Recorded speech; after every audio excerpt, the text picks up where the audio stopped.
election security. Let's get to Mr. Frank Mba right away. He joins us from our studios tonight, but he's a force public relations officer.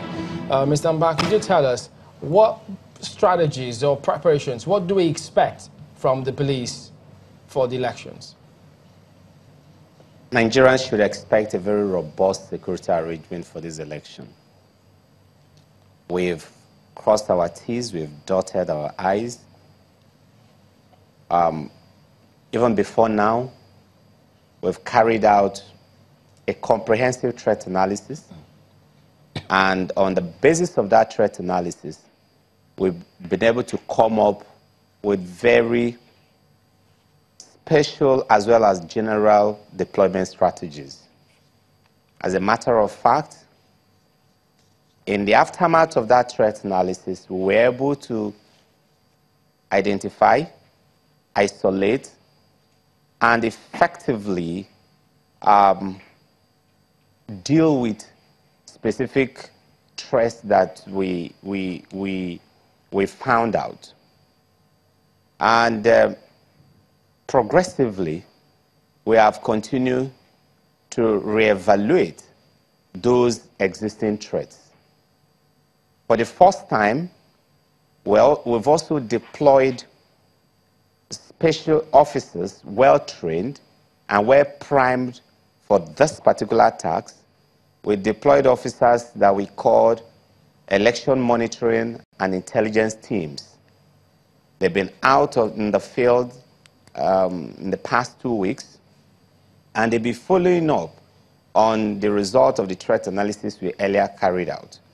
And these officers who are already in the field have been turning in reports continuously to the force headquarters.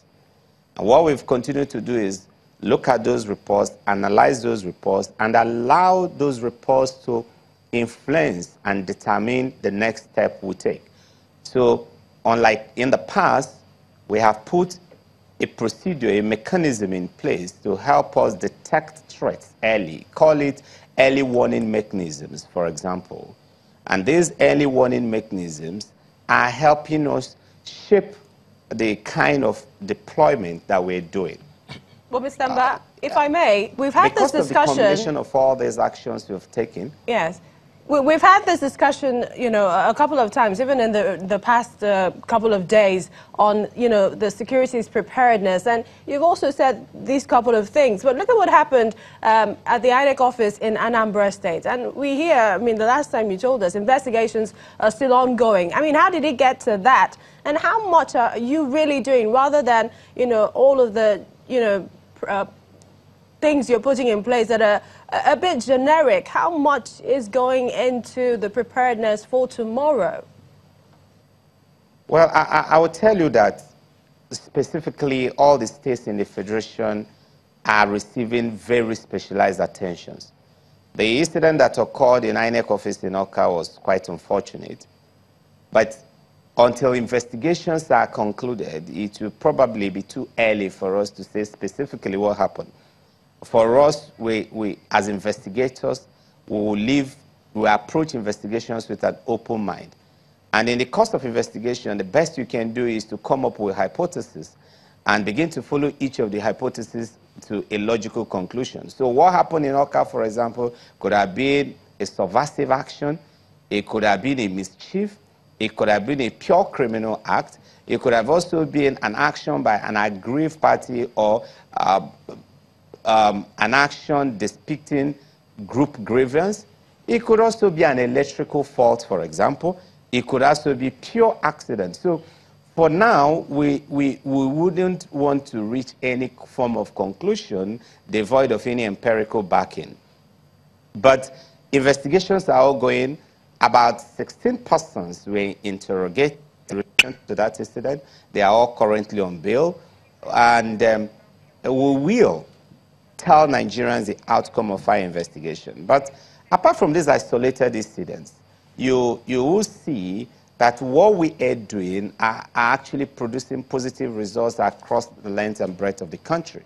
I just want to assure Nigerians, and I want to say this very strongly and very positively, that the Nigerian police force working in conjunction and in concert with other security agencies, would deliver to Nigerians a security arrangement for this election that we will all be proud of.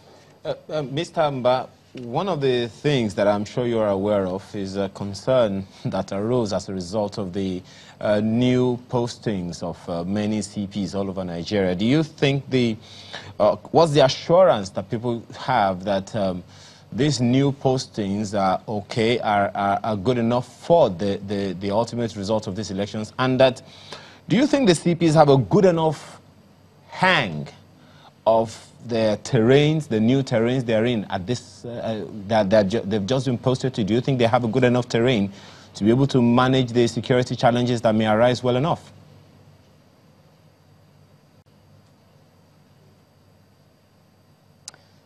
Okay, let me first of all make this general statement. Police officers are professionals. We are professional law enforcement agents, and we're very proud of that. We are not politicians, and we don't intend to be politicians, at least while in service.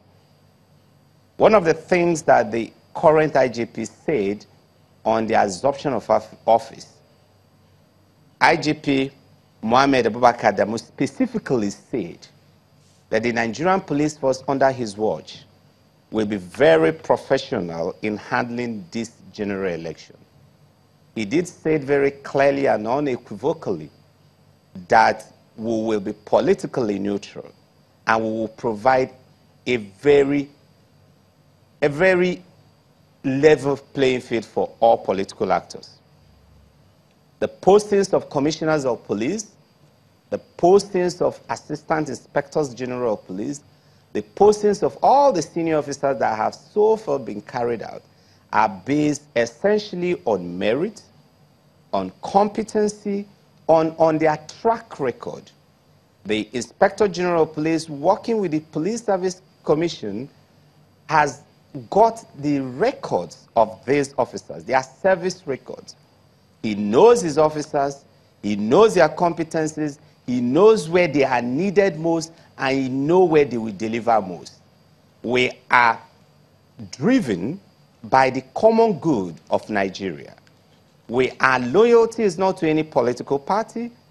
Our loyalty is to the people of Nigeria. But you also understand, Mr. Amba, if you don't mind me butting in, you also understand that in the Nigerian political terrain, language is an issue. Now, a situation where some people, some professional, as you call them, police officers were posted from one region to another, and the CP does not particularly understand the language of the people. Don't you think that could be a matter of concern at some point? I think, again, let me situate this very well. Even within the media, in covering of these elections, I also know that you send your correspondents to different parts of the country. There are some correspondents that I know that have been based in Abuja for the past 2, 3, 4, 5 years. But in covering these elections, they've been to Zamfara, they've been to Rivers, they've been to Kogi, they are all over the country, performing their responsibilities. Nigerian police officers are professionals.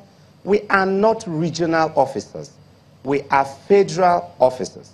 And above all, it is not by accident that we are called public servants. We are out there to serve the public. We are not servants of political parties.